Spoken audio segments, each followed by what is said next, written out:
Image copyright EPA Labour is attempting to force the government to publish all internal documents relating to the Windrush scandal to find out who was to blame. The party says it will use the same parliamentary procedure that led to the release of Brexit impact studies. Amber Rudd resigned as Home Secretary after a series of leaked documents showed she had been told about immigration removals targets. Labour says it now wants to hold Prime Minister Theresa May to account.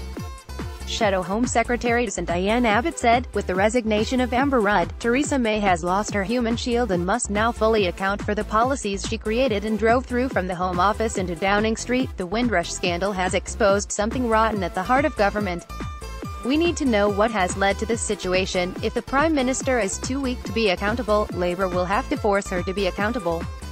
We have had enough of ministers trying to dodge questions and blame others. We need full disclosure of all the facts. Image copyright Getty Images. Last year, Labour used what it called an ancient but still effective parliamentary procedure to force the government to release 58 documents assessing the impact of Brexit on different industrial sectors. This involved tabling a motion that an humble address be presented to Her Majesty, requiring that the reports be laid before this House and given to the Brexit Select Committee. In January, after a 3-month battle, the government released a redacted version of the reports to the Brexit Committee. MPs were allowed to view the documents in a secure reading room. In March, the Select Committee decided to publish all but one of the documents, which was deemed to be too sensitive. On Wednesday, Labour plans to table a similar motion in a vote on an Opposition Day debate on the Windrush scandal. It will call on the government to provide the Home Affairs Select Committee with all papers, correspondence and advice, including emails and text messages, from the 11th of May 2010 up to the 1st of May 2018, between ministers, senior officials and special advisors relating to policy decisions with regard to Windrush generation cases. New Home Secretary Sajid Javid has promised to do right by the people affected by the Windrush scandal and to stop using the phrase hostile environment to describe tough immigration laws introduced by Mrs. May when she was Home Secretary. But Labour says the government is covering up details of deportations and re-entry refusals, as well as warnings about the impact deportation targets had on people's lives.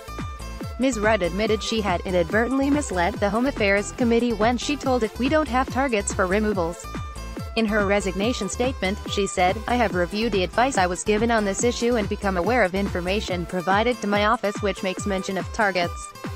I should have been aware of this, and I take full responsibility for the fact that I was not." In a separate development, Immigration Minister Caroline Noakes has given a personal apology to those affected by the Windrush scandal. Speaking at a meeting of the All-Party Parliamentary Group on Race, she said it was important for her to be there to say sorry. The minister spoke to Paulette Wilson, a grandmother who was detained and threatened with deportation as a result of not being able to prove her status, who was at the meeting. Ms. Noakes said the government had a huge job to do to gain trust, and added that she hoped it will not take too much time.